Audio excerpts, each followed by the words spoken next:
When you've done 5 concerts in a row in 5 different venues, you forget things like where you set the microphone down. Good afternoon, and welcome to the 157th full-length concert of the Bells of Christ Church. I am Mark Williams, the choir's founder and director, and I believe that what you will hear this afternoon will be an ear-opening experience to the world of making music through bells. We just finished our 20th annual tour other than the year of COVID. We've gone 20 times, and this one's centered around Charleston and Somerville. The Bell Choir of Christ Church Anglican, located here in Savannah, Georgia, right at this very church, was founded some 26 years ago with the goal of providing a musical opportunity for the youth of our church. We began with only 6 ringers and 3 octaves of bells, and we now ring with 12 octaves and 12 ringers and 14 octaves of bells and chimes. As we ring for you this afternoon, our goal is not merely performance.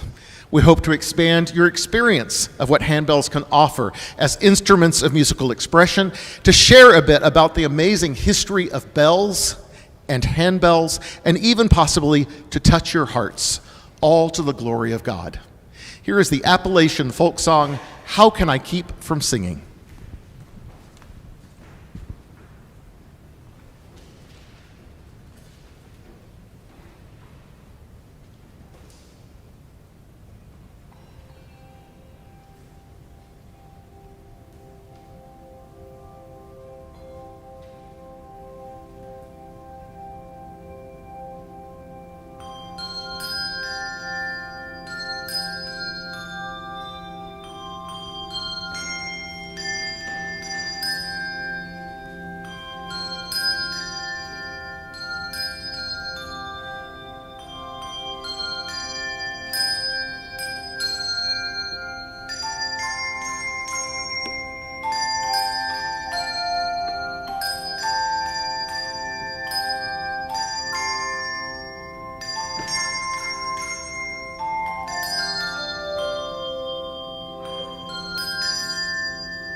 How many of you have attended a Christ Church Bell Choir concert before? Excellent. I don't change the script. because we rarely go back to a church we've been to before. And the script is true. So you're going to hear it again and again because history just doesn't change unless we decide to change it. No doubt ringing handbells as a musical ensemble is an art, but it is also a team sport. You see, each ringer has their own assigned bells that are laid out on the bell tables in front of them, just like a piano keyboard is laid out. The notes go from low to high, and there are notes on a piano that are black and white, and the handles of the bells are black and white. However, with a piano, one person is usually responsible for making music out of the little black blobs on the page. But with a handbell choir, each ringer is assigned only 4 to 6 notes out of the 72 available to them. So the experience is like having 12 people play a single piece of piano music as a 12-person team. And in all this craziness, each ringer has to rely on the others next to them to come in on time, to come in tempo, and with just the right amount of dynamic force. It's a musical art, but I promise you, it's also a team sport.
Well, when I asked how many of you have been to a bell choir concert at Christ Church before, and a vast majority of you raised your hands, that just does my heart such good, your loyalty to coming back each year and supporting this amazing group of youth. We had an outstanding tour. We had very, very few fire-ups. I can't really remember one except for at me, and that's okay. But Mr. Mark, and the audiences for which we rang were incredibly appreciative, particularly the retirement home that we went to. They just came up to us afterward and talked to the kids and talked to the kids and talked to me, and they wanted to visit and they wanted to talk about bells and their lives, and it was exciting to hear about their stories of travels and bells and the history of bells and how they connected. The group of teens before you has spent the last 10 months every Monday night getting ready for this tour and this concert, also ringing in worship, and they are really an outstanding group of kids. How many of you play a musical instrument? How many of you are related to someone else in the group? Yeah, we're a tight group. We're a tight group. We're going to give to you, lastly, how many of you have rung bells? Excellent. Okay. So for those of you, the vast majority, we're going to give you a demonstration of the basic techniques of bells so that you have a better understanding of what's going on in front of you. This young man right here is Titus. Titus is a lead chorister in our children's choir. He is also a second-year bell ringer, and he also plays baseball really well. Titus, would you kindly give us a standard legato ring? Perfect form. Comes out, comes back, damps on the shoulder. One more time. Once you've taught that, the rest of them get really easy. This is a mart. Knuckle into the table. This is a mart lift. Knuckle into the table, bring the knuckle back up. This is a mallet. Hit the bell with the mallet. This is mallet in the air. Hit the bell in the air with the mallet. This is a shake. Shake the bell. This is a tower swing. Do the wah-wah sound of a tower bell. This is the highest bell. This is the lowest bell. It is made out of cast aluminum. You'll see it's not bronze looking like the others, so it weighs a lot less, and he can pick it up with his pinky. We also ring with what are called choir chimes. They were invented for children's choirs because they're virtually indestructible, but adults and youth like them too. So here is a high choir chime. Oh, and a low choir chime. And then you saw my associate, Miss Cindy, playing the bass profundo chimes. We're now going to bring a bit of Christmas into June, because in the Anglican tradition, Christmas is only 2 Sundays long. We begin December 25th, and we go 12 days of Christmas, and then it's over. So we don't really get to ring much Christmas music. So here is Lo, How a Rose Ere Blooming. On the 12th day of we've taken our trees down, and all the lights, because Christmas ended on December 26th. No, there are 12 days of Christmas. That's the lesson. I don't know where that came from. I'm tired. All right.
So bells do an excellent job of smooth legato ringing like that, don't they? I mean, they're just really in their element. About 15 years ago, bell composers began to experiment with all these many techniques that I showed you. And this next piece incorporates those, and I would not call it smooth legato. You'll hear the complete contrast in the compositional style of 30 years ago, what you just heard, and 5 years ago. Sherekea Usafari, or Celebrate the Journey, is a magically festive piece coming from Africa. The piece begins with a joyful procession off in the distance, just out of the sight of the onlookers. You will join them in your mind's ear as you hear the procession come closer and closer until it is standing right before you in praise and adoration of our Creator God. There is gladsome dancing. There are arms raised in prayer and adoration to God for his goodness and to all who believe and follow him. I can imagine the words of King David in this very piece. It is a good thing to give thanks to the Lord and to sing praises to your name, O Most High, to tell of your loving kindness early in the morning and of your faithfulness in the night season, on the psaltery, on the lyre, to the melody of the harp. For you have made me glad by your acts, O Lord, and I shout for joy because of the works of your hands. Eventually, you will hear the procession as it moves on to nearby towns and villages, celebrating and proclaiming God's mighty acts to others. In the practice of traditional African music, here is Kathy Moklabust's Sherekea Usafari. Celebrate the journey.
I was privileged to spend 5 weeks in England with my wife this last month on sabbatical, and I got to play the organs at Hereford Cathedral and Salisbury Cathedral. The highlight being when the Salisbury Cathedral music director said, "Listen, I'm finished today, y'all enjoy the room." And we had Salisbury Cathedral to ourselves with the pipe organ and this glorious cathedral. That was a magic moment.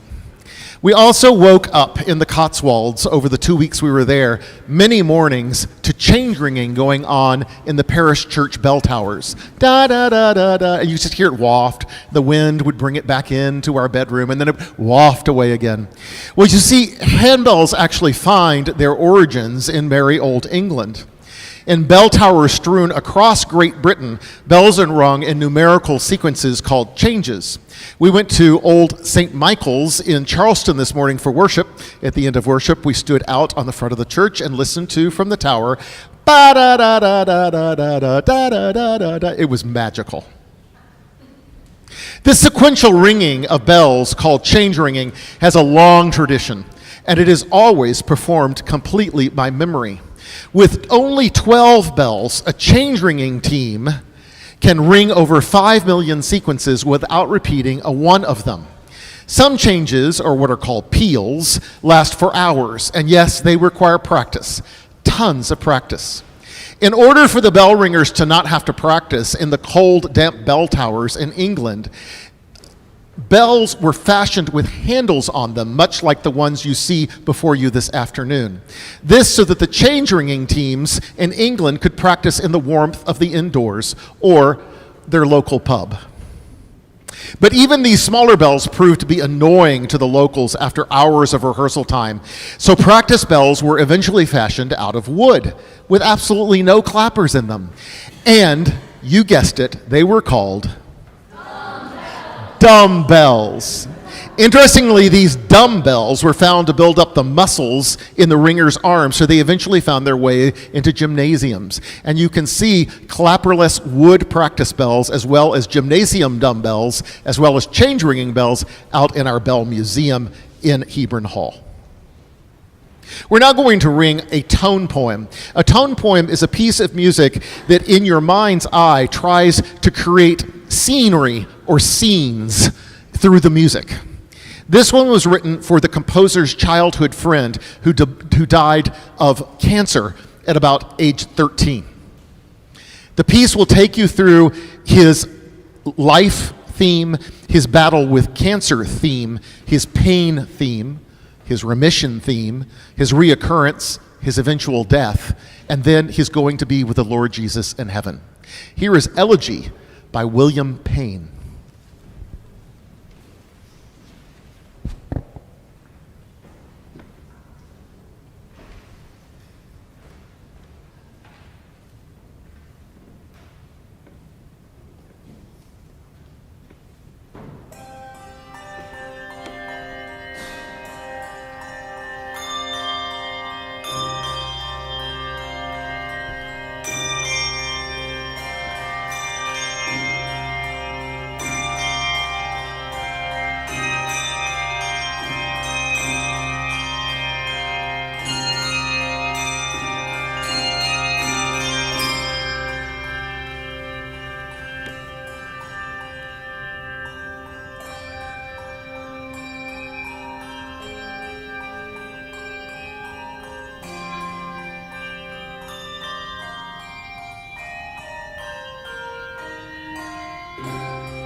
Then I saw a new heaven and a new earth, for the first heaven and the first earth had passed away, and the sea was no more.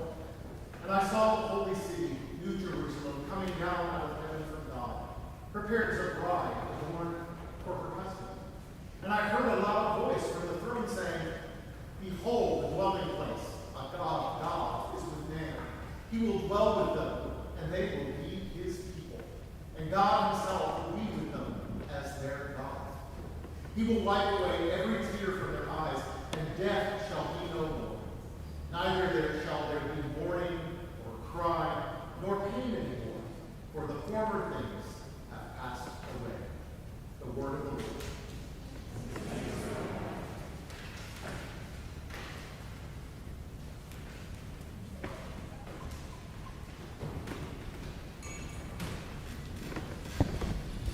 And now for among the most awkward transitions in all of music history, it is our question and answer time.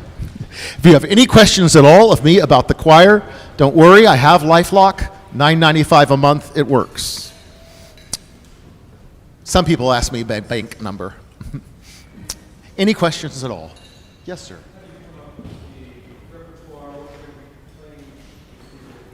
Generally, 1/3 of the music is new, completely new this year. 1/3 of the music comes from last year's tour, and 1/3 of the music is often requests from the choir from past years way back, because they want to bring them back. And past there, I just put them all out on a big table, and I go, oh, this one would go well with this one, and this one would go follow with this one, and this would be a good ender, and that's how the program comes together. Yeah. Anyone else? Hi, Father Craig. How was playing as part of Spoleto in the circular church? We got to play at a prime time for Spoleto in Charleston at the 11 o'clock hour, right before lunch, not after lunch, at the Circular Church, which is one of the finest places to do a performance in Charleston. Excellent acoustics, excellent room, and very, very kind, helpful people.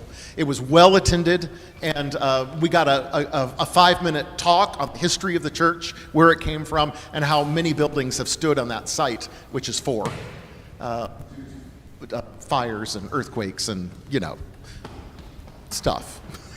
Anyway, it was a very good concert. Anyone else? Hi.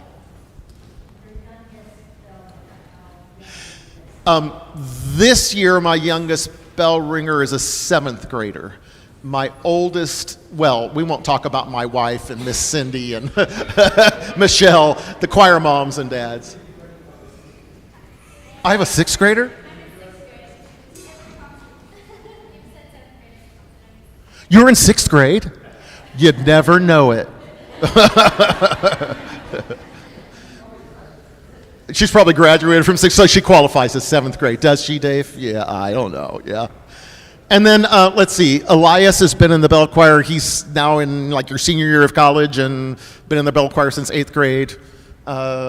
Sharon. Janelle, I know what her name is. Janelle has been in the bell choir since 8th grade. You're now married and 23. So, yeah. Tina, my wife, has been in it since the very, very, very, very beginning. As is, I think, Cindy, or really close to it. Yeah. So thank you, chaperones, choir moms and dads, and Bob for doing the truck. Oh my gosh.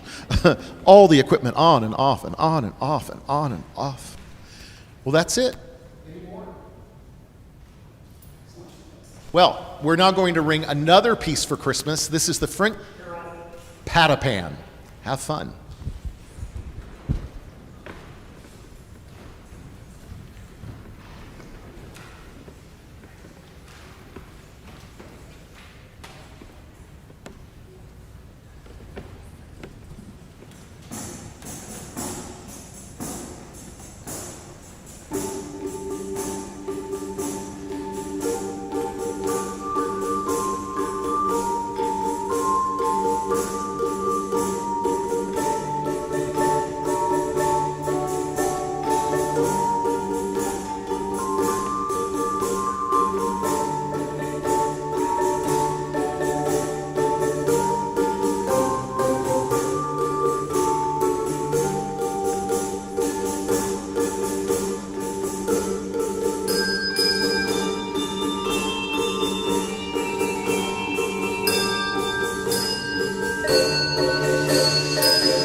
Well, during the Christmas pieces, we've tried a funny hat on me. We've tried a funny hat on you. We've tried snow. And we did one other, the lights. If you have any other ideas for Christmas gimmicks for us, let us know. Because the snow's getting a little old, but it's still fun for the children, at least.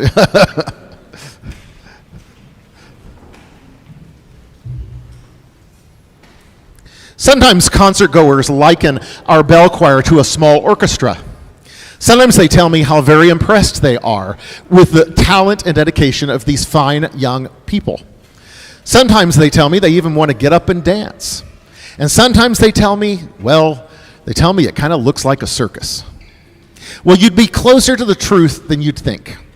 You see, also wrapped up in the history of handbells is much more than the change ringing in the towers in merry old England that I told you about a few minutes ago. These change ringers, you see, figured out how to make a little income off their newly cast handbells by writing and performing music on them as royal entertainments in the courts of England. Necessity is often the mother of invention, or one might say, follow the money would be more appropriate. Now, P.T. Barnum, of circus fame, was invited to one of these royal entertainments in England, read handbell concert, and he hired one of these new bell groups to travel back with him to the United States to perform in one of his shows. With the American spirit and the can-do attitude of Americans, handbell choirs began to spring up and flourish all over the United States, in schools, universities, churches, civic groups, as well as even ringing in the Rose Bowl parade. Yes, marching with handbells. And in this spirit, here is Celebration by Rolf Loveland.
First time most of you have ever seen me not in a plaid shirt, huh? It's kind of stylish, yeah. My mother-in-law actually thought that I had one plaid shirt, and I just wore it all the time until she came up to our bedroom once, and we opened the door, and she saw that there were 32 plaid shirts, and yeah, I love plaid shirts. Thank you all for coming this afternoon and being such a fine and supportive audience. You can see the other churches where we rang on the inside of your program. Again, CDs of the group with many of tonight's concert pieces, as well as others, especially Lessons and Carols, are available for purchase in the back. There's also a bell tour DVD, which has a lot of behind the scenes and interviews with bell ringers. After the concert, our ringers will be most happy to answer any questions you might have, so come on up, try out a bell, try out a chime.